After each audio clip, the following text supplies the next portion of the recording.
Bismillahirrahmanirrahim. Assalamualaikum warahmatullahi wabarakatuh. Waalaikumsalam Waalaikumsalam warahmatullahi warahmatullahi wabarakatuh. wabarakatuh. Baik, Bapak Ibu dosen yang saya hormati, yang saya sayangi, tentunya kembali dengan kegiatan tahunan kami yaitu terkait workshop penulisan buku ajar dosen ya. Saya selalu berpegang teguh Bapak Ibu sebelum saya mulai. Setiap tahun kami selalu membuat buku ajar dan tahun 2025 sampai tahun 2026 kami berhasil menerbitkan 87 buku ya. Di antara buku-buku tersebut adalah buku dosen-dosen yang sudah bergabung mulai dari buku farmasinya, buku gizi atau buku perawat, buku bidan ya. Itu semua. Jadi kalau Bapak Ibu bertanya, lihat aja di katalognya, semua departemen sudah kami sediakan. Karena di tahun 2022 sebelum OBE, kami sudah membuat komponen-komponen yang bisa Bapak Ibu ikuti. Ya. Jadi pada malam hari ini kami kembali mengadakan kegiatan tahunan, yaitu membuka program buku ajar untuk dosen seluruh Indonesia. Apapun peminatan Bapak Ibu, apapun mata kuliahnya, monggo diikuti ya. Nanti jika tidak ikut sangat disayangkan ya, karena kalau saya jadi institusi pun, kalau saya jadi pimpinan kampus pun saya akan minta dosen-dosen saya untuk ikut. Karena yang saya buat ini bisa mempermudah Bapak Ibu untuk BKD ya, untuk nanti pelaporan akreditasi hasil karya dan lain sebagainya ya. Jadi pada malam hari ini saya sangat menyambut baik tentunya untuk Bapak Ibu dosen yang luar biasa. Salam kenal, salam hormat dari saya, Randy Himansyah, boleh panggil Mas Ren ya. Jadi saya tidak sendirian, saya ditemani oleh Prof. Mediana, salah satu guru kita semua ya, Bapak Ibu. Jadi tanpa berlama-lama untuk layar dan waktunya Prof, saya persilakan untuk Prof. Ya, Silakan Prof. ya, terima kasih Mas Randy, luar biasa. Assalamualaikum warahmatullahi wabarakatuh. Waalaikumsalam warahmatullahi wabarakatuh. Waalaikumsalam warahmatullahi wabarakatuh. Alhamdulillahirabbil alamin. Saya bisa berkumpul dengan dosen-dosen kesehatan yang sangat semangat kelihatannya ya untuk improvement ya. Jadi ini saya pikir Mas Randy luar biasa karena eh, apa mengurangi beban mereka ya untuk untuk bisa sebagai dosen itu tidak mudah dan tugasnya Iya. sangat banyak sehingga perlu dibantu ya mereka. Saya eh, ya hanya sharing pengalaman Mas Randy. Oke, monggo Prof. Nggih. Eh,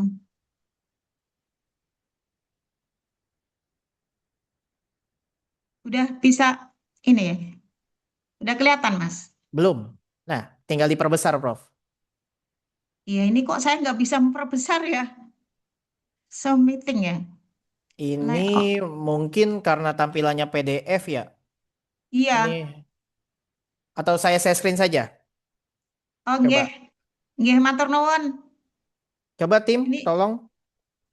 Ini eh saya tim MCU boleh bantu share. Ini ada Mas Luki ya, teman rekan kami. Beliau manajer editor Bapak Ibu. Jadi kalau Bapak Ibu buku bikin buku ya sama beliau. oh Monggo, ya. Mas Luki kalau ada di layar boleh bantu. Saya belum Ya, terinput terima kasih. WhatsApp. Jadi ya, tadi udah saya kirim WhatsApp nggak Mas Randy? Oke, ini coba saya Ya, kirim ke grup saya. ya. Mohon maaf ini saya lupa tadi ngecek. Ya, terima kasih teman-teman semuanya. Insya Allah malam hari ini kita bicara sesuatu yang sangat bermanfaat ya kita sebagai dosen supaya kita bisa mudah mengajarkan ya. Sekarang ini tantangan kita sebagai dosen adalah bukan hanya ilmu ya, karena ilmu itu eh, apa banyak sekali di internet ya, sangat mudah sekali mau cari apa saja dapat. Nah, sebagai dosen kita harus punya pemikiran bagaimana supaya membuat soal atau membuat tugas ke mahasiswa itu tidak bisa dijawab oleh AI, dijawab oleh mahasiswa sendiri. Ini kan perlu kita sebagai apa ya, sebagai dosen perlu memikirkan itu karena udah tidak bisa eh, ditawar lagi.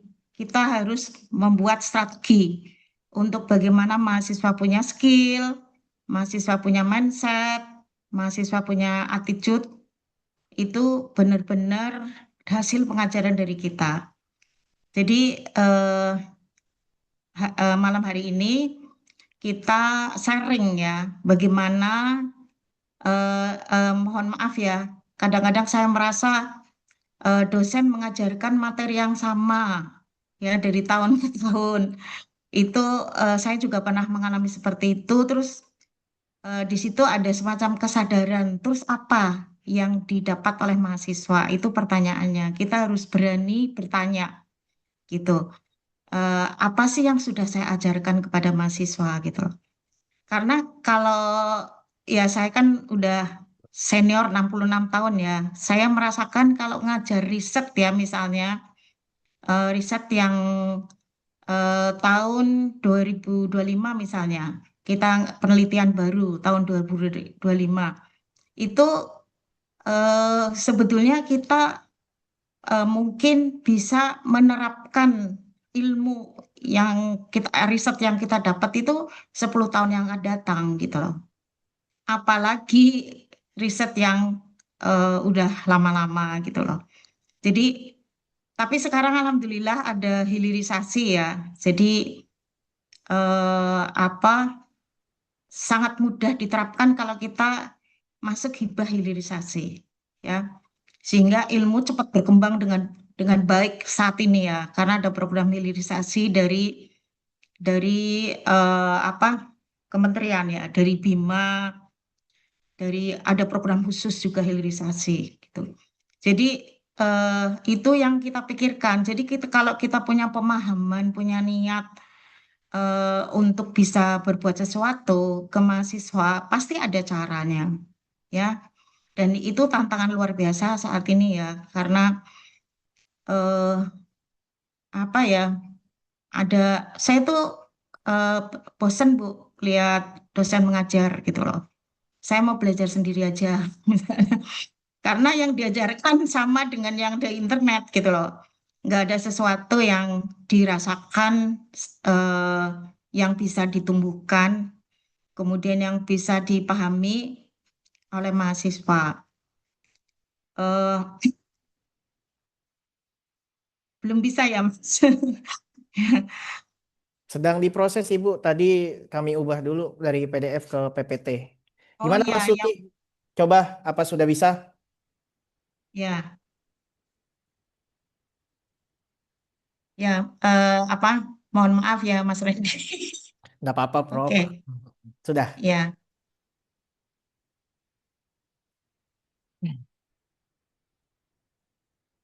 ya. Jadi kalau kita lihat ya, hari ini kita dunia berubah sehingga apakah pembelajaran juga harus berkembang, harus berubah. Itu sangat harus yang harus kita pikirkan. Jadi kita sebagai dosen memang harus mengevaluasi setiap kita mengajar apa sih reaksi mahasiswa gitu loh.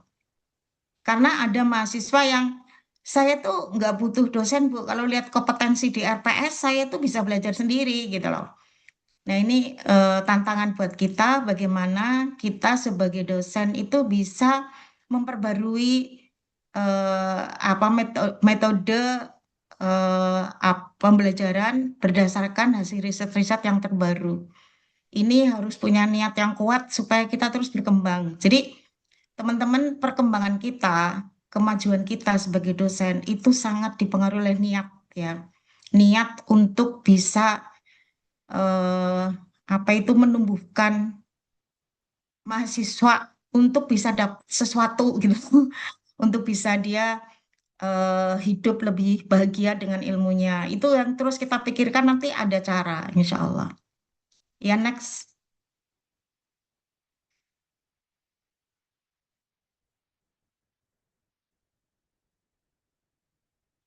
Ya, kalau kita ini ya, ketika dunia berubah, apakah pembelajaran juga berubah, harus berubah ya. Jadi ada dua pilihan, ya kita berubah atau kita terlindas ya. Kalau kita tidak berubah berarti terlindas. Jadi itu yang harus kita pikirkan. Tapi nggak usah stres, nggak usah tegang, dinikmati aja. Karena pada saat kita berbuat baik, insya Allah ada jalan-jalan yang ide-ide yang apa ya, yang muncul pada saat kita mengajar itu kadang-kadang ada sesuatu yang menarik ya yang kita berikan kepada mahasiswa itu karena kita ingin ada perubahan. Tuh, jangan sampai materi yang dulu ya tahun kemarin kita ajarkan hal yang sama. Jadi ini mindset kita ya bahwa kita tuh harus berubah. Next.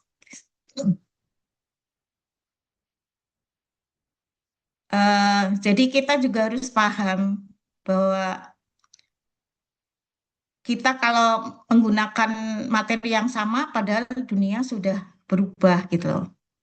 Jadi ilmu pengetahuan itu terus berubah, itu kita harus menyadari gitu loh. Ya, kalau kita belajar tentang definisi kesehatan, ya itu mungkin sekarang sudah berubah. Ya, kalau dulu sehat itu bukan hanya gangguan dari fisik ya, tapi juga berkaitan dengan sosial. Sekarang mungkin kaitannya dengan kesadaran gitu loh. Itu harus kita perhatikan ilmu-ilmu pengetahuan. Kalau kita terus dengan bicara dengan yang lain, yang sama dengan kemarin, itu kasihan gitu loh. Kasihan dosennya juga kasihan mahasiswanya. Kemudian penelitian baru tuh muncul setiap hari. Kita lihat sekarang ya, eh, yang namanya hasil-hasil penelitian tuh dari YouTube ya, dari eh, medsos yang lain itu sangat cepat sekali ya. Ini yang harus kita perhatikan. Kemudian kebutuhan mahasiswa terus berubah. Mahasiswa kita karakternya berubah. Kalau kita hanya mengandalkan mahasiswa absen, jadi dosen hanya absen, habis kita nggak bisa menumbuhkan apa-apa gitu loh. Jadi mahasiswa itu butuh apa itu harus clear jelas. Karena pada saat kita eh, bicara sama mahasiswa tuh seneng kalau belajar di laboratorium daripada di kelas gitu loh. Jadi kalau di laboratorium tuh benar-benar dia puas katanya. Tapi kalau belajar di kelas, kalau materinya kurang menarik ya bikin ngantuk, apalagi absen, dosennya pulang. Ini eh, apa? Nggak ada apa sih yang dibutuhkan oleh mahasiswa ya? Saya kadang-kadang mahasiswa melihat itu nggak bisa fokus gitu loh. Biasanya saya coba kita berdoa dulu gitu loh, mendoakan orang tua gitu. Pada saat mendoakan orang tua, tarik nafas, ya tenang, mari kita berdoa, itu bisa fokus dan semangat. Bahkan ada yang menangis sehabis berdoa. Jadi kita belajar itu fokus gitu loh. Ini ilmu penting ya, kita harus fokus, saya bilang gitu. Jadi sehingga kita juga harus menyadari bahwa dunia itu berubah setiap detik. Itu kita harus punya energi itu. Dan kalau kita punya keinginan untuk mengajarkan mahasiswa untuk mendapatkan skill mindset yang bagus, attitude yang bagus, itu nanti kita itu seperti ada punya energi gitu loh untuk melakukan perubahan-perubahan. Karena itu memang kebutuhan mahasiswa. Next, please. Jadi eh, kalau kita mau membuat buku ajar, ini juga harus dipertimbangkan gitu situasi seperti ini, ya. Karena dunia ini berubah setiap saat, dosen harus mengikuti perubahan yang ada. Nah, mengikuti perubahan yang ada itu harus memikirkan, merasakan gitu. Terus kemudian mengikuti. Nah, kita itu kan capek Bu jadi dosen, ya. Ya kita harus memahami diri kita sendiri ya. Sebagai dosen itu apa sih hebatnya gitu loh. Apa sih pentingnya jadi dosen? Kita harus paham gitu loh. Sehingga pada saat kita memahami itu, kita sangat mudah menghadapi mahasiswa. Jadi karena ilmu pengetahuan berkembang, penelitian baru muncul, kebutuhan mahasiswa tadi dipahami, insya Allah dosen sebagai role model ya, ya. Jadi bukan hanya menyampaikan materi, tapi dia tuh mengalami gitu loh, mengalami. Kalau saya misalnya mengajarkan caring itu, rasanya caring itu seperti apa itu harus dirasakan oleh dosen sehingga dia bisa mengajar itu ada apa ya, masuk ya, ada dirasakan oleh mahasiswa sehingga ada perubahan pada mahasiswa. Jadi bukan caring adalah gitu. Itu semua itu hasil penelitian gitu loh. Kenapa caring itu seperti apa gitu loh. Itu hasil penelitian dan luar biasa ya. Eh, Sangat cepat kita bisa mengalami perubahan. Ya, seperti spiritual. Spiritual itu seperti apa? Itu kalau nggak ada penelitian bingung. Ya, penelitian tuh minimal kita baca artikel, ya, kemudian aktif melakukan, terus kemudian pembelajarannya secara berkolaborasi ya dengan sesama akademik, kemudian mengembangkan buku ajar yang sekarang Mas Randy lakukan itu luar biasa, sangat-sangat menolong ya. Karena eh, kita kalau tidak bersama-sama nggak bisa. Saya sudah uji coba sendiri, setiap kali ngerjakan kok nggak bisa gitu loh.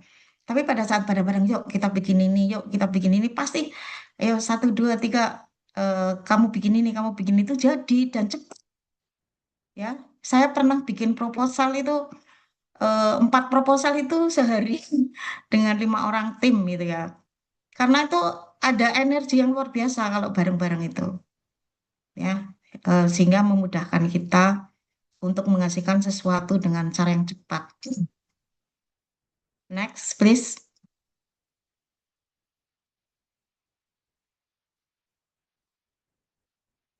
Jadi perubahan penting sekali. Ini salah satu contoh ya.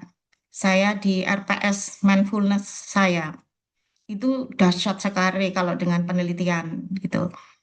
Ya, jadi eh, apa dari RPS mindfulness yang waktu itu hasil workshop itu ternyata penelitiannya banyak sekali dihasilkan ya. Saya dulu dari cuma sekedar tarik nafas, merasakan pengalaman pernafasan itu bisa banyak sekali hasil penelitiannya ya. Sampai hari ini itu sampai berkembang ke arah regulasi emosi, kemudian sampai mengajar di planning ya.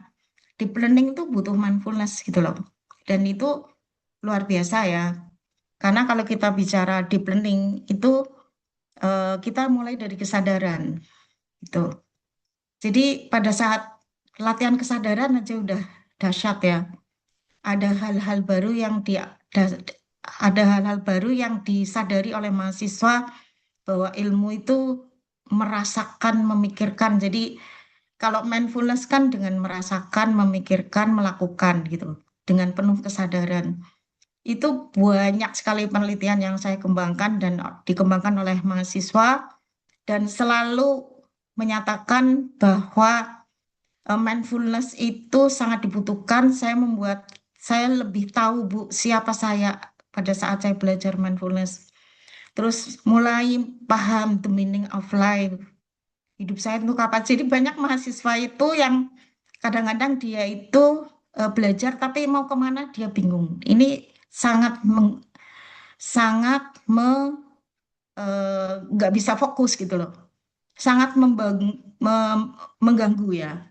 Kalau dia tidak menyadari apa yang dilakukan.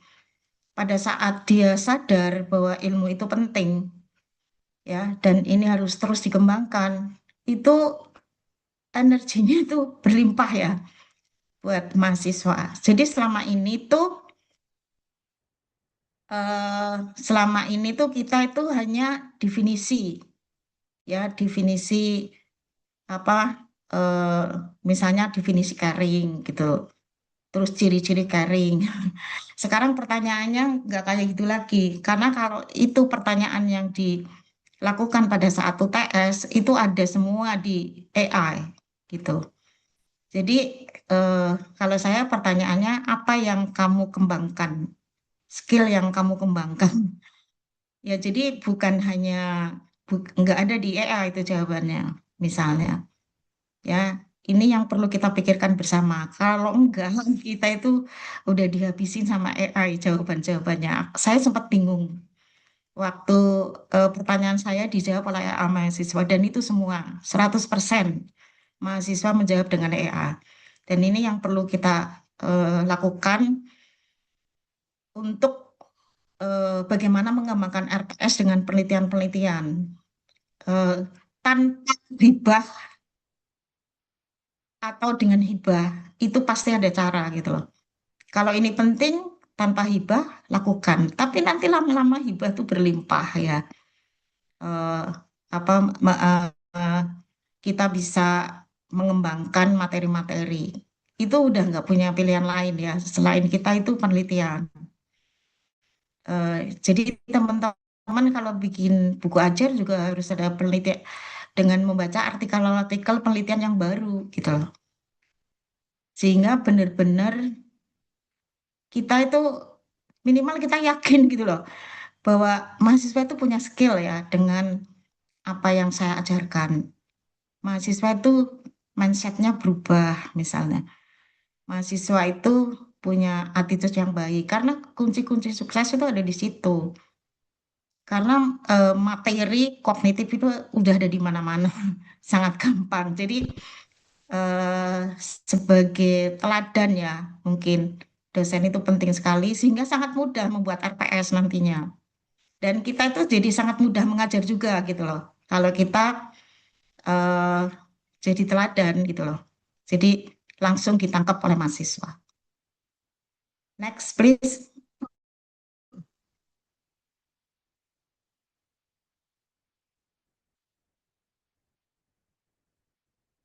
Jadi kita harus mengakui ya artikel-artikel yang ada di jurnal-jurnal itu ya yang harus kita pahami gitu loh. Ya. Jadi eh, kalau saya membuat RPS ini untuk bisa membuat satu eh, buku ajar, itu artikel apa ya yang saya baca gitu loh. Karena saya pernah membuat buku ajar, ya waktu itu dikoreksi tim Undip, katanya ini kurang hasil penelitian gitu, dikembalikan. Buku ajarnya itu dikembalikan karena kurang hasil penelitian. Akhirnya kita tambahkan dan waktu itu tuh ada catatan garis merah bahwa buku ajar itu hasil penelitian gitu loh, bukan definisi-definisi gitu. Itu pengalaman saya. Sehingga kita juga harus ngikutin ya. Kita, kalau dosen tuh sebetulnya kalau ngikutin perkembangan tuh sangat mudah. Tinggal eh, beri tugas ada ke mahasiswa misalnya. Eh, Cari contoh penelitian tentang ini. Wus, mahasiswa itu pintar banget cari jurnal ya. Terus dia menyampaikan di depan kelas itu pede banget. Jadi ternyata mahasiswa kita itu juga sebetulnya kalau kita motivasi ya, kamu tuh mau kemana, apa tujuan hidup kamu, itu semangat loh maju ke depan. Dan dia dengan mengatakan hasil penelitian baru ini Bu. Saya ingat waktu itu eh, menentang tentang itu mengatasi halusinasi. Wis, mahasiswa ini loh Bu penelitiannya, hasil terbarunya gitu. Jadi kalau kita banyak diskusi dengan mahasiswa itu sangat mudah. Jadi kita itu nggak stres harus belajar artikel enggak banyak bersama-sama mahasiswa aja. Dan saya banyak sekali belajar dengan mahasiswa tentang hasil-hasil penelitian baru gitu loh. Kita coba ya. Seperti saya itu dari mindfulness mengembangkan ke regulasi emosi. pada saat regulasi emosi itu ternyata masalah kita semua. Ternyata masalah kita mau hidup bahagia itu harus bisa mengatur emosi. Jadi regulasi emosi itu udah sampai kemana-mana ya, sampai dapat hilirisasi. Sampai sekarang saya regulasi emosi untuk mengatasi rasa sakit penyakit kronis. Jadi kemana-mana ya. Sementara saya ikutin hasil penelitian saya aja. Saya kan mental health. Tetapi ternyata di penyakit kronis juga masalah regulasi emosi itu sangat dibutuhkan. Karena apa ya, tidak ada yang memperhatikan hal itu gitu loh. Dan ternyata pasien sangat terbantu ya. Kemudian eh, penelitian tentang komunikasi ya, komunikasi antara ibu dan anak. Jadi mahasiswa yang bermasalah itu ternyata ibunya yang bermasalah gitu. Jadi dengan komunikasi itu, oh pada saat ibunya tenang, anak ini tenang gitu loh. Itu hasil penelitian saya juga, bagaimana bisa meningkatkan kesehatan mental dengan ibunya tenang gitu misalnya. Saat ibu tenang, anak juga tenang. Terus kemudian penelitian tentang caring berbasis mindfulness. Saya juga sedang mengembangkan deep learning ya, habis selesai penelitian tentang deep learning karena saya risau dengan pembelajaran caring terus terang aja, eh, kayaknya kok nggak berdampak gitu. Apa kita itu karena belum merasakan ya sebagai dosen bagaimana hebatnya caring gitu loh. Akhirnya saya coba mengembangkan deep learning dengan caring ya. Saya lagi membuat panduannya bagaimana mengembangkan caring dengan berbagai macam cara ya, termasuk saya mengembangkan caring lewat web. Ya, saya sudah tua ingin nanti ilmunya berkembang gitu. Jadi siapapun bisa pakai web saya. Kemudian intervensi eh, pengembangan metode pembelajaran ini juga terus karena sangat menantang ya buat dosen bagaimana mahasiswanya itu eh, apa bisa me- bisa ada petunjuk walaupun nggak ada dosennya tapi dia bisa membaca buku ajar misalnya. Jadi eh, kalau saya berpikir ya mahasiswa itu dikasih buku ajar aja bisa loh kalau menurut saya ya. Jadi di situ mungkin ada kesepakatan pada saat kita bikin buku ajar mana sih yang mandiri mahasiswa, mana yang harus dengan dosen, mana yang harus ke lab. Nanti ke depan kayaknya seperti itu. Jadi ada beberapa kompetensi yang nggak usah ada dosen dia bisa gitu loh. Saya kok punya pengembangan seperti itu dan saya udah uji coba di mata kuliah mindfulness gitu loh. Ternyata mahasiswa bisa menghasilkan produk-produk mindfulness untuk kesehatan mental tuh sangat apa ya, sangat kreatif dan banyak gitu loh hasil pemikiran-pemikiran mahasiswa. Jadi pada saat mahasiswa itu bisa melakukan sesuatu, kadang-kadang di luar perkiraan kita lah. Ternyata mahasiswa hebat dibandingkan dosennya, misalnya. Ini benar-benar bisa dilakukan, insya Allah. Next, please.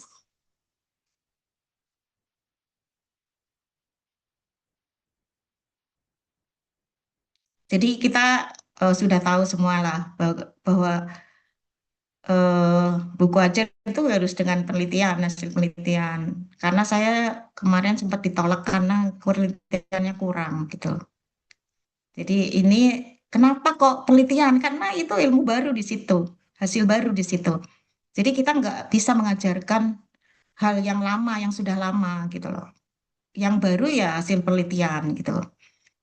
Sehingga kita bisa apa ya?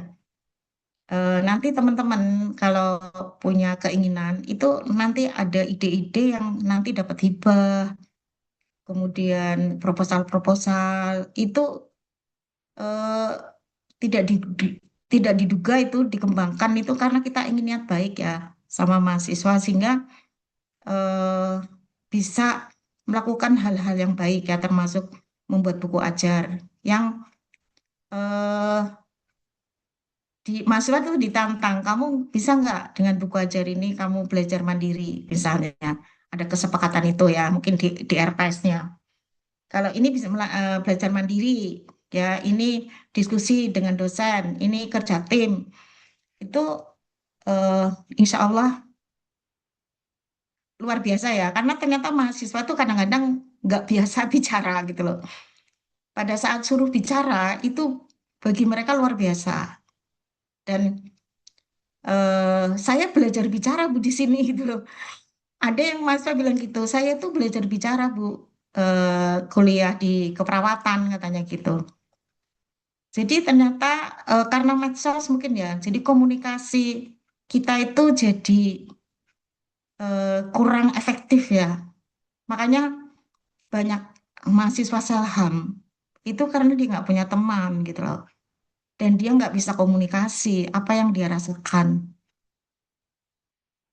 Itu kayaknya masalah aktual.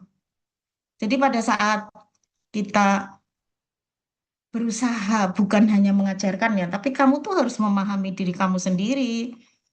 Kamu harus supaya semangat itu apa sih yang kamu inginkan gitu, misalnya. Sehingga mahasiswa mampu berpikir kritis ya dan menghubungkan teori dengan praktek itu dengan luar biasa ya. Karena dari pengalaman saya tuh mahasiswa senang banget di laboratorium gitu. Jadi pada saat praktek itu ilmunya juga berkembang ternyata. Kenapa sih begini? Kenapa sih begitu gitu?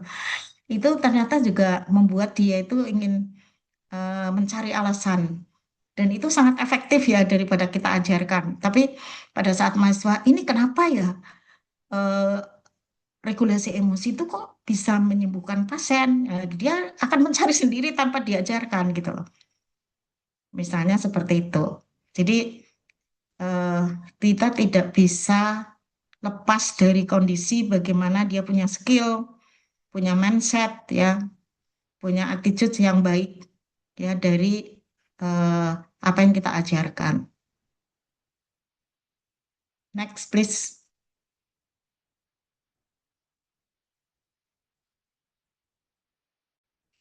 Nah, ini strategi menyusun buku ajar yang menarik ya. Terus terang aja, di Undip juga sering disuruh membuat buku ajar ya. Jadi dari pengalaman itu, bagaimana mudah dipahami? Mudah dipahami itu karena dosennya memahami ya. Jadi saya mau mengajarkan apa itu clear ya, sehingga pada saat nulis tuh gampang gitu loh. Saya kan punya tim, jadi kalau nulis buku ajar sih ini tentang ini, tentang ini, tentang ini gitu. Nanti yang mengembangkan tim saya. Tapi kita sebagai dosen harus paham gitu loh. Apa yang mau saya ajarkan itu penting sekali. Kemudian sistematis. Kalau ini udah nggak perlu dibahas ya, teman-teman udah tahu. Memiliki contoh nyata ini juga harus berpikir bagaimana sih contoh nyatanya yang dirasakan oleh mahasiswa gitu loh. Itu tidak mudah ya. Waktu saya membuat buku tentang caring itu juga contoh nyatanya seperti apa ya gitu. Sampai saya berpikir bagaimana misalnya di rumah di kamar bersalin itu caring kayak apa ya. Ternyata setelah diuji coba tuh bahagianya ya Bapak punya istri yang mau melahirkan. Bahagianya ya Ibu punya suami yang sangat mencintai. Itu caring tuh gitu. Pasien itu Masya Allah loh. Luar biasa gitu loh. Itu dari penelitian. Ya kalau nggak penelitian kayak apa kita nggak tahu gitu loh.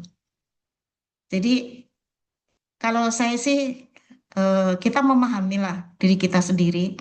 Nanti kita bisa memahami orang lain dan bisa bahagia gitu loh. Jangan sampai kenapa dia begitu eh, mahasiswa malas. Nah itu katanya nggak boleh ya kalau menurut eh, spiritual itu nggak boleh kita mengatakan mahasiswa bodoh. Ya, mahasiswa itu pintar semua. Jadi saya juga diajarin kayak gitu-gitu nilai-nilai kayak gitu nggak boleh mengatakan mahasiswa bodoh itu nggak boleh katanya. Karena itu ya sangat berdampak ya. Ya, mahasiswa itu hebat-hebat, insya Allah. Menggunakan bahasa yang komunikatif ya ini juga banyak revisi ya saya waktu mengajarkan tentang bahasa ini. Karena biasanya bahasa bahasa itu kelihatan ya kalau menggunakan AI itu sangat kelihatan sekali sehingga perlu ada mengolah untuk membuat bahasa yang komunikatif. Case study ini juga penting sekali teman-teman. Kita tuh nggak mungkin ya bisa mengajar dengan baik kalau nggak punya case study, ya terutama di kesehatan. Itu sangat mudah dipahami kalau kita mengilustrasi tentang case study, apa yang dialami ya oleh pasien-pasien kita kalau di kesehatan itu. Sehingga kita itu banyak banyak kreatif ya untuk eh, apa? Misalnya kalau di keperawatan tuh ada proses keperawatan. Nah, proses keperawatan itu kan dari strateginya perawat menghadapi pasien. Lah, bagaimana kalau pasien mandiri? Itu strateginya seperti apa gitu. Itu kan perlu case study ya. Jadi kita kan based on pasien gitu. Jadi kalau nggak ada case study juga bingung mahasiswa gimana gitu. Ini apa penting sekali karena mahasiswa juga bisa sangat mudah ya bikin case study karena banyak case study di internet gitu loh. Nah ini kadang-kadang perlu ada pemahaman. Jadi kamu mau jadi orang hebat, kamu jadi paham bagaimana mengatasi kasus-kasus yang ada. Itu jangan asal membuat, tinggal klik standar keluar, klik ini, tapi dia nggak memahami. Ini yang terjadi pada mahasiswa. Jadi apa supaya pada saat kita pengen penelitian itu nggak mungkin terjadi seperti itu, ya pasti ini yang benar yang mana, ini harusnya yang mana gitu. Misalnya seperti apa itu definisi spiritual. Ini gini, ini gitu. Nah, hasil penelitiannya gimana? Itu juga jadi nggak akan sembarangan mahasiswa itu. Pasti dia, oh ternyata gitu. Itu memerlukan kasus ya. Ternyata mengajar luar biasa. Next, please.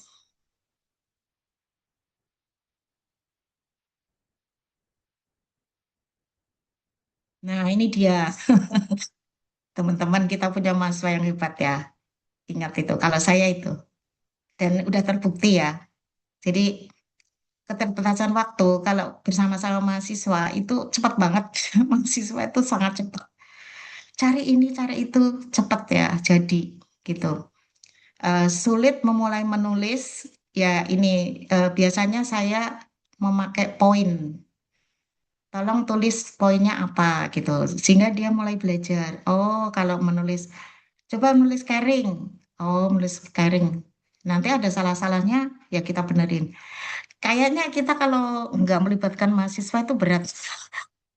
Waktunya habis. Tapi pada saat ngajar, kerja tim, itu eh, kita juga mengajarkan ke mahasiswa gitu. Ya, dan mahasiswa tuh luar biasa loh. Dia cari jurnal apapun dia dapat gitu loh. Asal dia paham pentingnya cari jurnal, pentingnya kita juga pakai AI. AI itu penting dan mahasiswa tak ajari itu asal kita pikir gitu loh. Jadi asal kita mikir, kemudian kita bisa dibantu di situ gitu loh. Ini ternyata lebih mudah gitu loh. Asal kita juga eh, memikirkan ini maksudnya apa ya gitu. Misalnya saya lagi penelitian sel HAM, ya sel HAM berulang, spiritual itu saya bisa dibuat judulnya kita dengan ChatGPT ya dibantu judulnya yang lebih bagus gitu loh. Asal kita itu udah tahu masalah sel HAM itu apa. Jangan kita itu nggak tahu apa-apa tentang sel HAM, nanya ChatGPT ya kita akhirnya menjadi bodoh gitu loh. Tapi kita tahu dulu permasalahan baru nanya gitu. Jadi kita juga harus paham ya bahwa kita terbatas waktunya, belum terbiasa mengubah hasil penelitian menjadi bahan ajar, ya belum biasa ya, terus terang aja. Terus kemudian perkembangan ilmu terlalu cepat, kurangnya referensi terbaru. Jadi kita memang harus jalan cepat ya sekarang ini karena pergerakannya itu perubahannya itu sangat cepat sekali. Ya, saya jujur ya lagi mengembangkan kesadaran spiritual. Ternyata di Amerika itu udah 30 tahun yang lalu gitu, tentang eh, kesadaran spiritual dari tahun 43. Loh, saya kok baru sadar sekarang gitu loh. Ini apa ketinggalan-ketinggalan kita juga jadi menyadari bahwa kita itu terlalu jalannya selalu santai mungkin ya. Itu mungkin contoh yang saya alami. Ya, next please.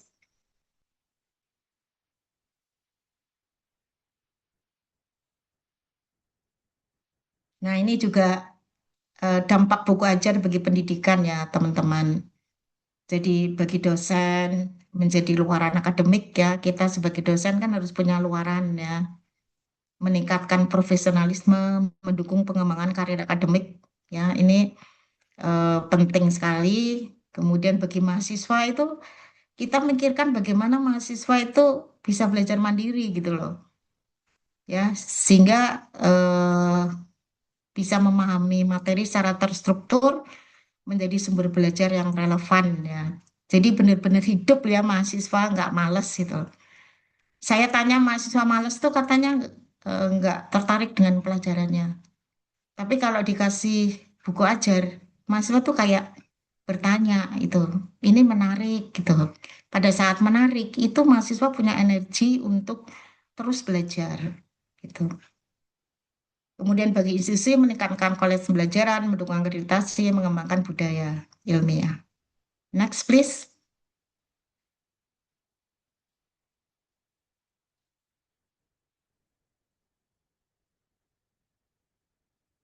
Ya, saya kira terima kasih teman-teman. Semoga bermanfaat. Ini sharing aja ya teman-teman.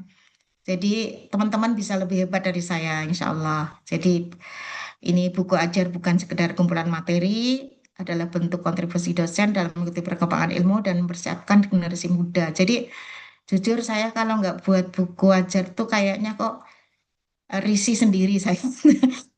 Kita itu kayaknya wajib untuk mahasiswa ya. Insya Allah nanti ada cara teman-teman. Walaupun kadang-kadang kita terasa berat ya sebagai dosen tuh, kok tuntutannya banyak. Tapi sebetulnya itu tuh tuntutan yang apa yang relevan gitu karena kita dosen gitu. Tapi ya apa belajar santai lah untuk mengerjakan sesuatu karena niat baik. Ya, saya kira itu Mas Randy. Oke, Prof. Luar biasa sharingnya terkait buku ajar ya malam hari ini. Betul yang disampaikan ya, Bapak Ibu. Karena saya pribadi pun sama, Prof. Setiap tahunnya tuh saya bikin buku soal, terus mengumpulkan dosen dari Aceh, kemudian dari ke timur ya. Siapa yang mau nulis? Ya mungkin Bapak Ibu sering ya terima WhatsApp saya. Ibu mau nulis apa? Ayo saya bantu. Gitu. Ibu di RPS-nya apa? Sumbernya dari mana? Dari sendiri aja. Ayo bikin sendiri gitu ya. Saya sering menyampaikan, tapi biasanya saya menyampaikan itu untuk Bapak Ibu dosen. Saya nggak pernah lewat kolom chat, saya nggak pernah WhatsApp, nggak kalau ketemu langsung. Biasanya dosen-dosen yang sudah ketemu saya. Biasanya saya seperti itu. Terima kasih banyak Prof atas sharingnya, tentunya sangat bermanfaat untuk kami yang masih muda ya. Dan untuk dosen-dosen juga se-Indonesia, terima kasih banyak Prof sudah mau meluangkan ilmunya pada sesi malam hari ini. Monggo Prof, jika ada yang mau disampaikan sebelum istirahat atau ada kegiatan lain. Ya, Mas Randy luar biasa. Ya, sangat sangat menolong dosen ya. Karena dosen itu perlu dirawat. Mas Randy udah merawat dosen luar biasa. Eh, saya bisa sudah selesai Mas Randy. Oke, sudah Prof, Oke, sudah. Nggih, Oke. matur nuwun sangat Mas Randy. Oke, Prof. Sukses Terima selalu. kasih. Monggo Bapak Ibu mau Nggih. disampaikan. Terima kasihnya ke Prof. Boleh di on mic. Terima kasih banyak. Sampai ketemu Terima kegiatan kasih berikutnya, banyak, Prof. Prof. Terima Ya, kasih, Bro. Gitu. ya, Atur nuwun Terima sangat, kasih, Bro. sama-sama Prof. semangat, Terima teman-teman. kasih, Sehat Bro. selalu, Ya, nggih, Terima Prof. adalah kasih. hebat ya, Anda semuanya itu adalah hebat. Insya Allah, Terima kasih, eh, Prof. Prof. insya Allah produktif, sangat dimudahkan. Amin. Amin. Ya, Amin, amin, ya rabbal ya, alamin. saya izin keluar teman-teman, semangat ya. Oke. Oke, Assalamualaikum. terima kasih. Waalaikumsalam. Baik, Bapak Ibu, kita lanjut ya untuk sesi saya. Bapak Ibu mohon jangan keluar dulu ya. Nanti percuma daftar, tapi nggak dapat informasi terkait program yang kami selenggarakan. Sayang sekali karena memang inti dari kegiatan ini yaitu ya program buku tahunan kami ya. Ini saya mau share screen Bapak Ibu. Sebelum saya lanjut, apakah suara saya aman? Cek dulu, aman nggak Bapak Ibu? Aman, aman, aman Aman dari ya. Papua, Mas Randy. Oke, terima kasih Bapak atas responnya. Oke, Bapak Ibu mohon diperhatikan baik-baik ya, karena yang menulis buku kami itu jumlahnya itu menyentuh angka 300 dosen. Kemarin saya di poster menyentuh khusus 200 dosen. Biasanya, kenapa tercipta 300? Biasanya ketika saya ke kampus, misalkan kemarin saya tahun ajaran baru ke Makassar, terus kemudian ke Ambon, ke apa Purwokerto dan sekitarnya ya.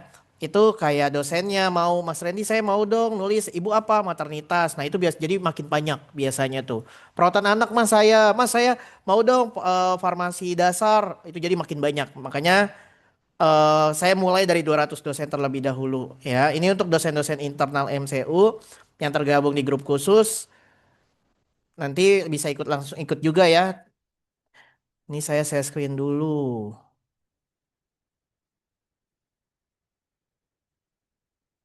Sudah terlihat Bapak Ibu?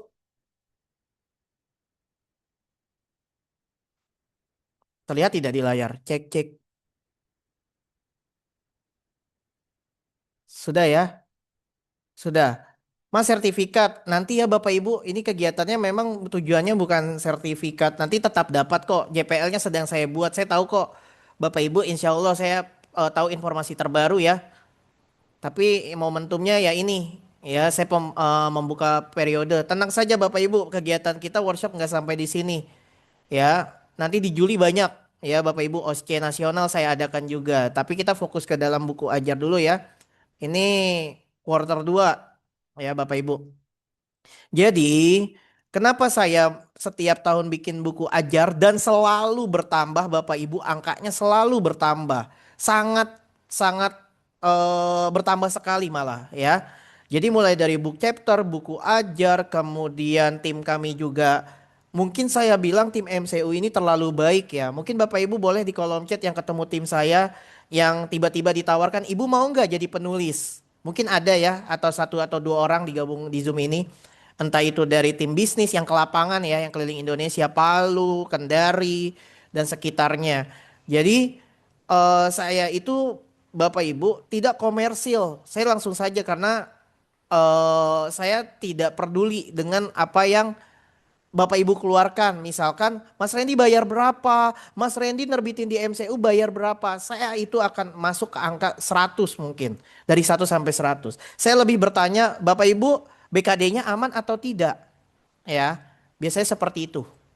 Ya, ada Mas Randy itu ya. Jadi ini fakta ya Bapak Ibu. Makanya jangan ngiranya saya di layar Mas Randy. Ini Mas Randy ngebaik-baikin kami. Saya tidak suka ya. Saya bukan baik di layar. Tapi kalau Bapak Ibu ketemu saya langsung, saya akan tanya Bapak Ibu kebutuhannya apa? Ada bikin buku nggak? Bukannya OB harus bersumber langsung ya by system gitu ya. Biasanya saya langsung menanyakan itu.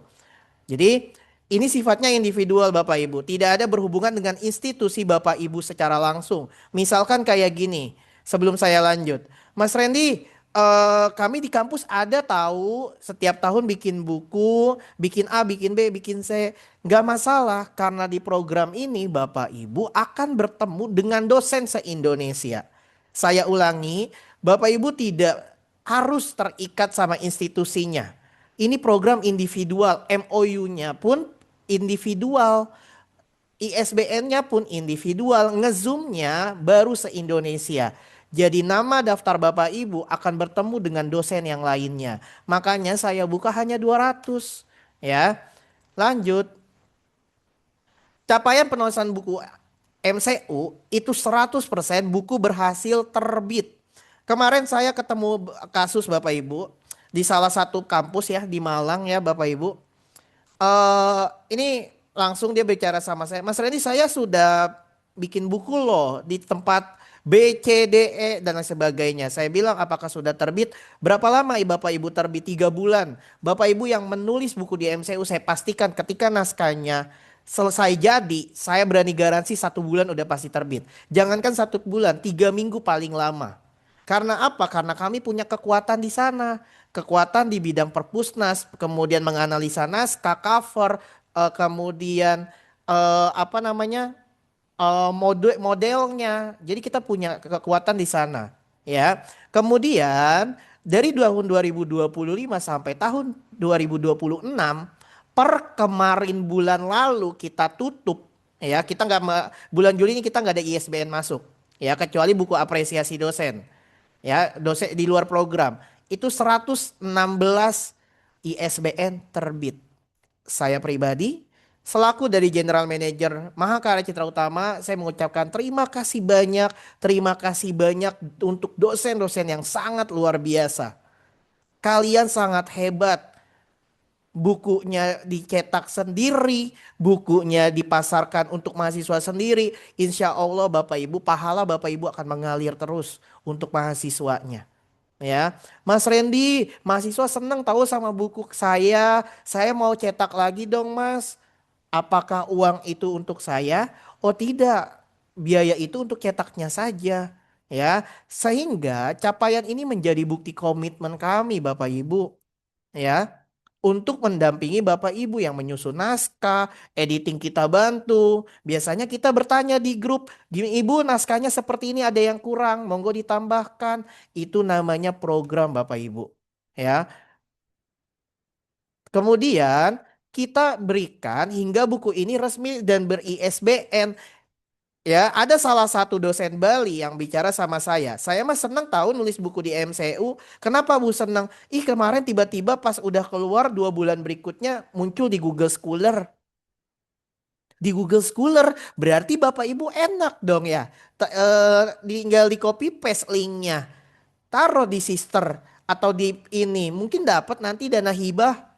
Terus juga ada beberapa dosen yang saya temukan. Mas susah sekali dapat dana A, dana B yang kurang saya pahami. Saya bilang apa publikasi terakhirnya? Apakah ada buku salah satunya di sana? Oh nggak ada. Kenapa nggak bikin Bu? Ibu mau topik apa? Akhirnya saya wadahi. Ya, saya selalu ketemu dosen dan saya selalu bilang, Ibu mau jadi penulis gak? Selalu. Untuk dosen-dosen yang saya temukan ya. Makanya tadi ada Pak Larahmat, itu mungkin ada Bu Syarifah, bukunya sudah saya terbitkan. Cuma satu kata dari saya, Ibu sedang butuh apa? Ya, ini dari saya untuk Bapak Ibu, bukan untuk saya MCU. Mohon maaf, lembaga lain banyak yang menjanjikan A, menjanjikan B, menjanjikan C sampai Z. Tapi saya pastikan komitmen cuma di kami. Ya, saya nggak pernah berhutang untuk buku Bapak Ibu dosen. 100% terbit. Ini adalah daftar ya sebelum saya mulai link pendaftarannya, saya coba kembali ke pencapaiannya dulu ya. Ini tahun 2025 Bapak Ibu. Saya sudah taruh katalognya ya. Mas, kok berani sih naruh katalog di MCU di grup yang jumlahnya banyak dosen itu?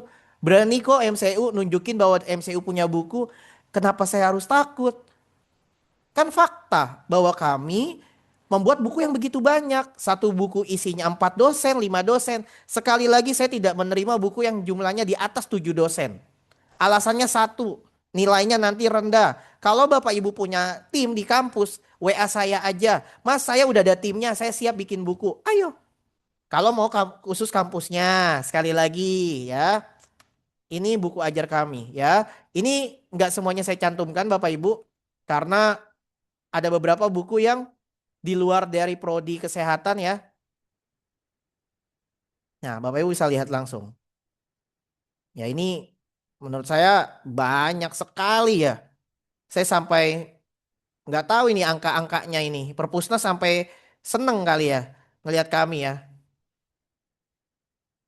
Oke, ini masuk terakhir ya sebelum kita mulai. Yang pertama, Bapak Ibu, saya kita mulai prosesnya saja ya. Pertama yang harus Bapak Ibu lakukan, isi link pendaftaran ya.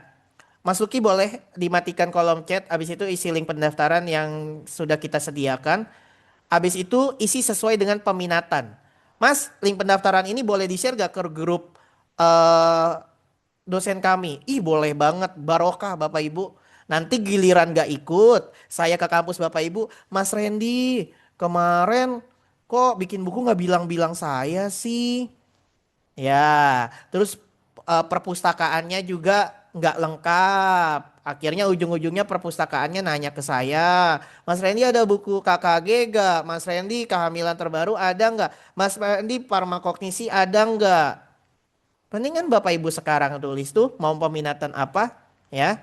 Kemudian tentukan matkul dari buku yang diinginkan. Contohnya KMB, persalinan, farmakologi, gizi dasar, kesehatan masyarakat, bebas.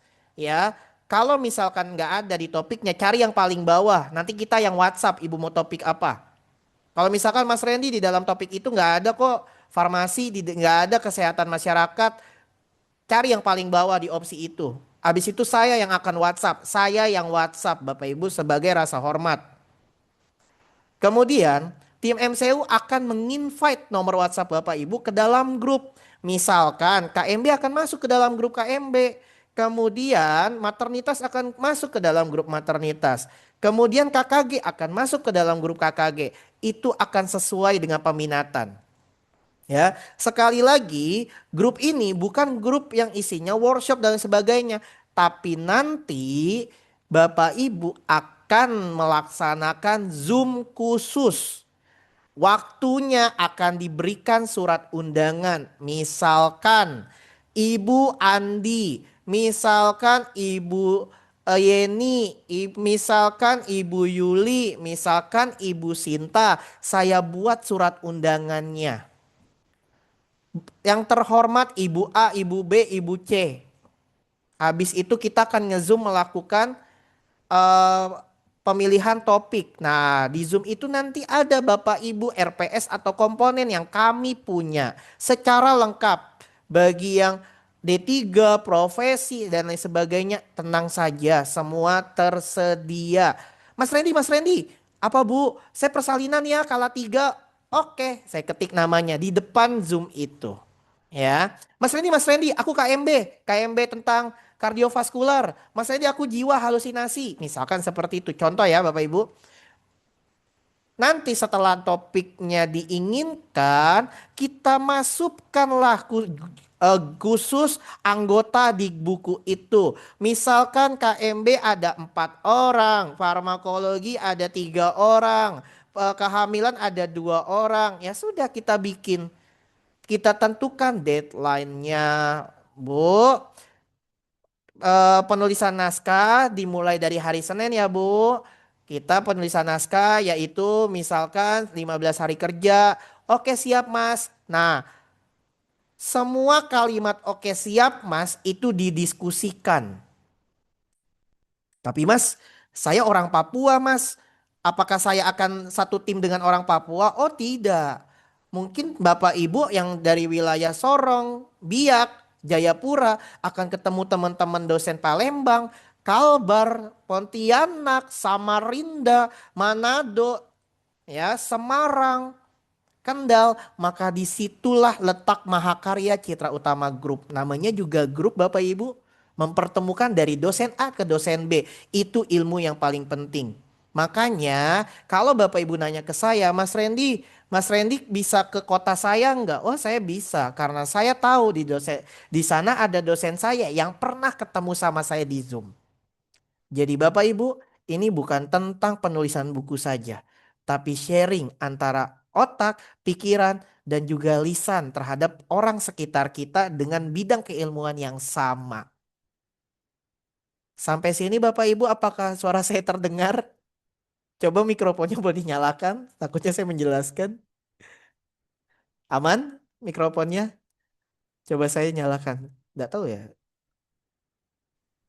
Aman. Aman. Dari Papua aman. Aman Mas Randy, oke. Terdengar, Oh, Mas. Randy aman dari pihak Papua. Oke, lanjut ya Bapak Ibu. Lanjut. Lanjut. Nah, pertanyaannya, Mas Randy, apakah buku kita ikut program ini jawabannya gratis? Bapak Ibu, ini fakta. 100% fakta. 100% fakta. Bapak Ibu yang di dalam Zoom ini ada nih, dosen saya dari tahun 2021 nih ya, pasti akan jawab. Nih Bapak Mas Luki, boleh kolom chatnya dinyalakan. MCU itu lahir dari buku ya. Kita tuh ada salah satu penerbit di Perpusnas dan terkenal ya. Jadi tahun pertama dan tahun kedua kami bikin buku ajar, buku apapun semuanya gratis. Sampai sini saya kasih kalimat bold ya, gratis. Akan tetapi Bapak Ibu, bukan saya nggak mau membuat program ini gratis. Mau tahu nggak apa yang terjadi? Pertama, dosen yang sudah ISBN-nya terbit, bukunya sudah terbit, nggak mau cetak, nggak mau bayar HKI. Di antara 5 dosen, ada 2 yang nggak mau mengeluarkan biaya, ada 3 yang mau. Dari 7 dosen, ada 4 yang mengeluarkan biaya, yang 3 nggak mau. Begitu juga setiap grup. Makanya tahun 2024 saya bilang sama Mas Luki beserta tim editor. Saya umumkan se-Indonesia. Saya bilang buku ini harus berbayar. Tapi pertanyaannya, apakah si MCU ini komersil? Ini dia. Nih Bapak Ibu, biaya mengikuti program kami sangat murah, yaitu 250.000. Pertanyaannya, biaya ini bukan untuk kami. Ya, biaya ini bukan untuk MCU, biaya ini bukan untuk Mas Randy. Saya bayar Mas Randy 250.000. Oh bukan. Pertama Bapak Ibu, HKI gratis. Jadi Bapak Ibu ketika membayar 250.000 tidak perlu mendapatkan yang namanya Mas Randy HKI bayar lagi enggak? Enggak usah. Gratis kami yang urus, ISBN kami yang ngurus. Mas Randy covernya gimana? Kita yang bikin. Layoutnya kita yang layout. Bapak Ibu tinggal terima jadi, bekerja mengajar mahasiswa, duduk di kantor, meeting, akreditasi, meeting apa, meeting A, meeting C, bebas. Tiba-tiba bukunya terbit. Terima kasih Mas Luki, terima kasih MCU. Itu yang sering terjadi setiap buku itu terbit. Kemudian, Mas 250.000 mahal, kita dapat bukunya enggak? Oh tenang Bapak Ibu, kami pastikan Bapak Ibu dapat satu buku yang siap kami kirimkan. Nanti kita akan chat, Ibu, saking kami tidak komersilnya ya, di hadapan layar saya akan berbicara ya. Saya akan kasih tahu ongkir yang benar-benar murah untuk Bapak Ibu. Kalau enggak Bapak Ibu yang cari tahu sendiri, Mas pakai JNE lebih murah di tempat kami. Coba Bapak Ibu. Coba cari mana ada penerbit yang kayak gitu. Yang lebih kerennya kami itu juga ada MOU penulis. Bapak Ibu boleh ajukan ke rektor. Bapak Ibu boleh ajukan ke direktur yang Poltekkes. Bahwa kami punya MOU dan akan dibikinkan SKK. Bahwa buku kami akan terbit di bulan depan. Buat BKD. Nanti tinggal minta previewnya kalau misalkan pada saat pengumpulan BKD. Nah, kasus lagi nih di WhatsApp saya nih. Mas Randy, saya mau upload BKD. 3 hari lagi selesai. Ditutup. Disuruh mengupload buku ajar. Boleh nggak Mas saya masukin buku atau previewnya deh yang bisa saya upload? Ya Allah. Saya bantu ibu itu. Saya bilang, ibu tolong isi biografi aja. Saya ada buku tapi nggak ada penulisnya. Tapi buku apa saja, saya nggak bisa menjamin keilmuan. Masa harus seperti itu Bapak Ibu? Setiap saya keliling ke kampus Bapak Ibu, ya udah ikut aja. Nih, kalau misalkan Mas Randy bayarnya kapan ya? Ya nanti aja Bapak Ibu ikut aja dulu programnya, saya akan bantu. Mas kalau kita ada gangguan dalam naskah bagaimana? Konsultasi lebih baik daripada menghilang. Kasihan yang satu grup. Sebelum ikut Bapak Ibu pikirkan itu dulu ya. Lihat dulu agenda sebulan ke depan ngapain. Takutnya yang 3 sudah ngumpulin naskah, yang satu mandek. Coba Bapak Ibu yang pernah ikut grup di buku kami, ada nggak yang kayak gitu? Coba di kolom chat tunjukin ya. Yang pernah ikut buku ajar MCU tapi ada yang mandek. Akhirnya ujung-ujungnya ya udah Mas, Ibu itu biar saya. Ya, di MOU penulis itu akan tertara bagaimana dosen mengumpulkan dalam waktu apa, dan kalau nggak mengumpulin apa yang terjadi. Nggak ada tuh kami blacklist kampus, blacklist dosen, nggak ada Bapak Ibu. Kalau tidak mengumpulkan saya simple, ya sudah digantikan dengan dosen lain yang bersedia. Nggak ada saya kayak gitu, nggak boleh. Alhamdulillah kelompok saya kompak. 3 kali ikut ada yang hilang, ada Mas tuh, ada yang kabur di tengah jalan, ya. Pak ini dosen Bu Evi, Bu Jamila ya.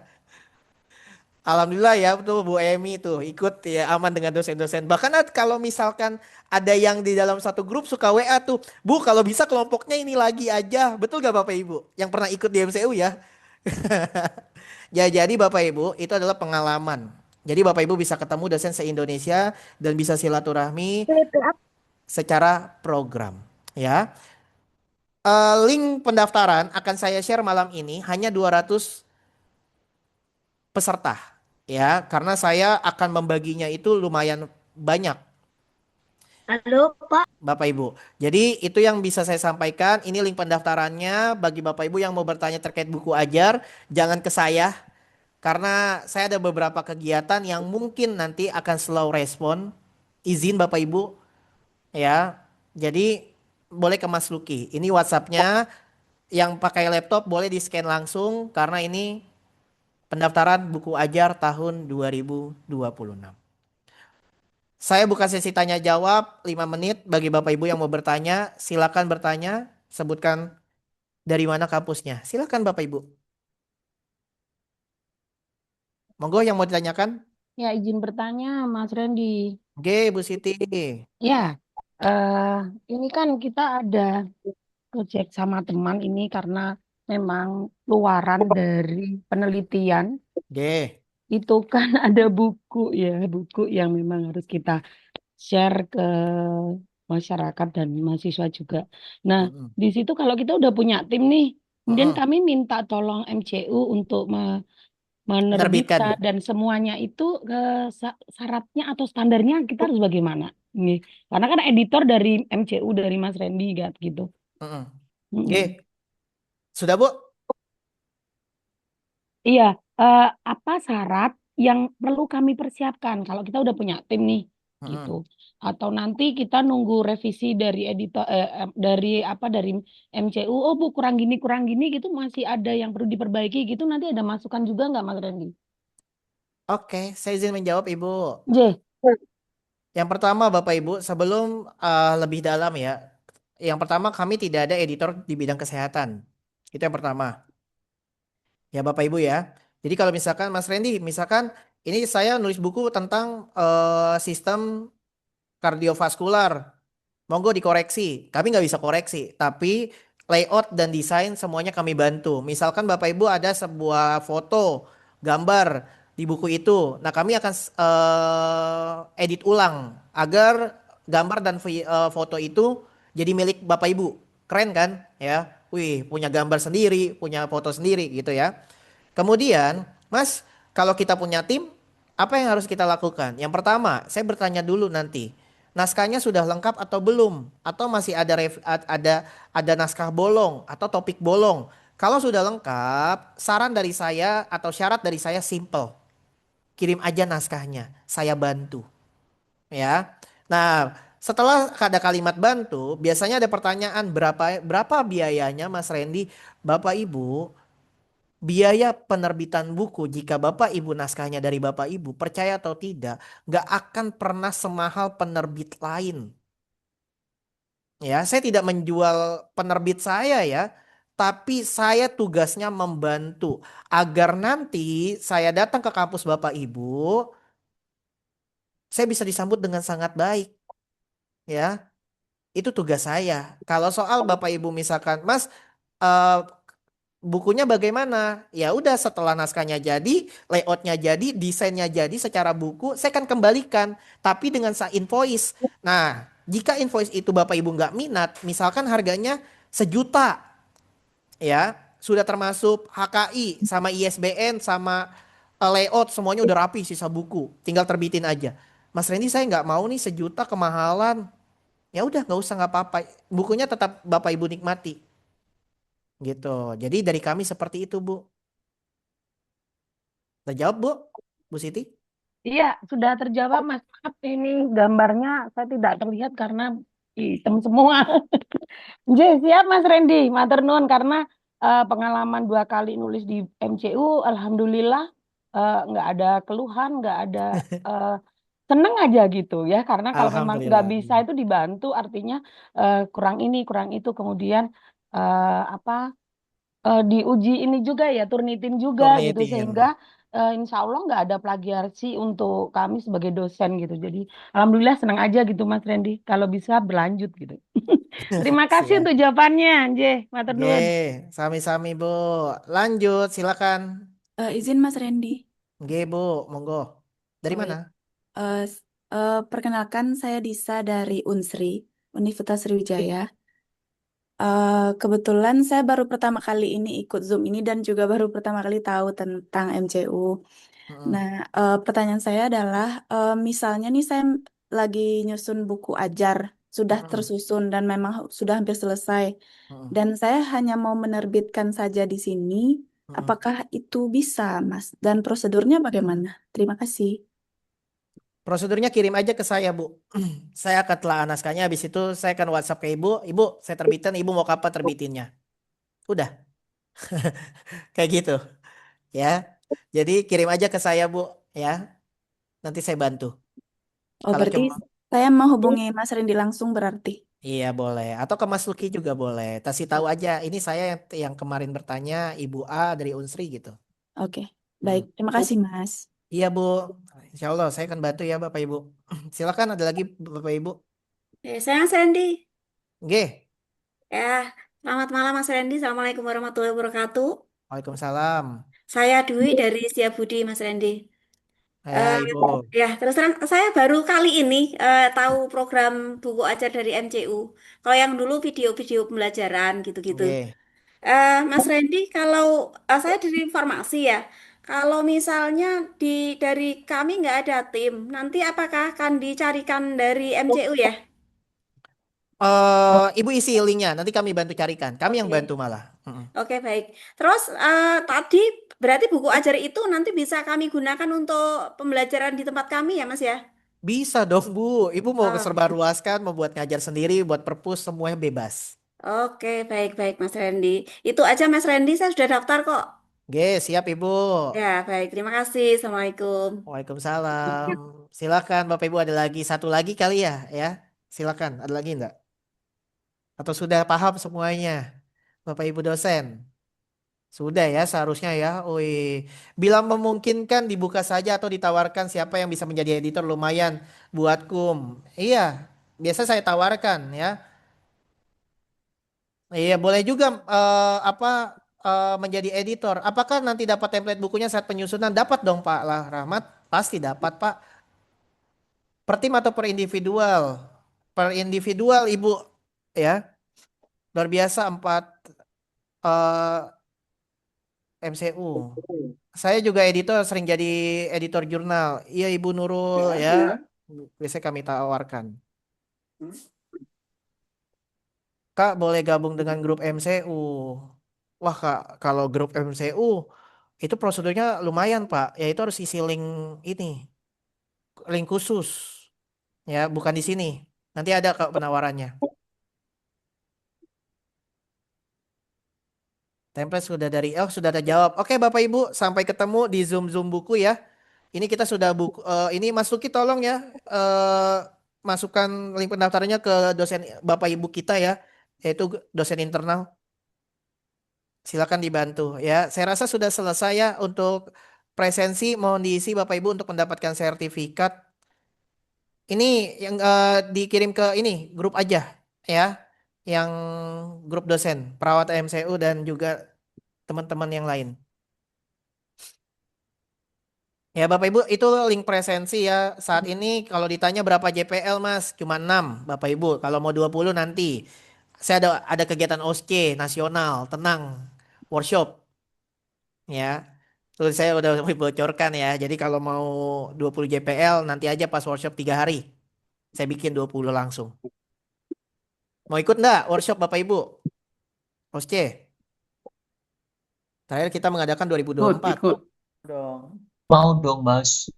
Ya, Mau gratis ya dong. Bapak Ibu. Nanti saya bikin linknya. Mau ikut OSCE? Ya, tenang, tenang, tenang. Saya udah eh, adakan. Dulu ada yang ingat gak Bapak Ibu? Saya kerjasama dengan Regional 7. Pesertanya 1.000. 3 hari berturut-turut ya. Masih inget gak Bapak Ibu? Ya, jadi ini nanti saya bikin lagi. Link presensi di mana ya? Di atas, Ibu Aris. Scroll aja ke atas ya. Sudah malam minggu. Jadi saya harus pulang Bapak Ibu. Terima kasih banyak. Mohon maaf jika ada salah-salah kalimat yang saya sampaikan. Insya Allah ini untuk Bapak Ibu dosen 2026 sampai tahun 2027. Jangan sampai tidak ikut ya. Karena nanti nyaman Bapak Ibu namanya ada lagi di grup kami nanti juga ikut lagi ya. Semua gratis, HKI dan lain sebagainya termasuk cetak ya. Satu untuk Ibu satu, untuk Bapak Ibu satu.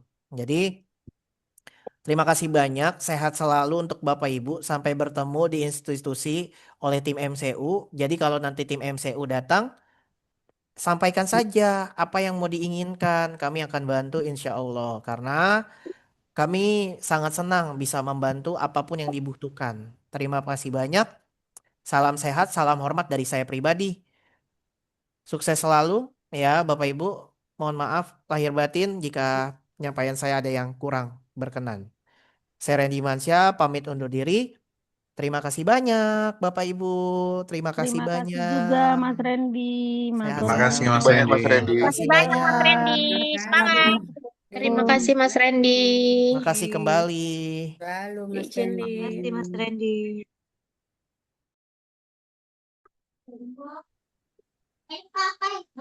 Terima kasih Mas Randy. Makasih, Alhamdulillah, barokah ilmunya, sehat selalu untuk semua. Amin.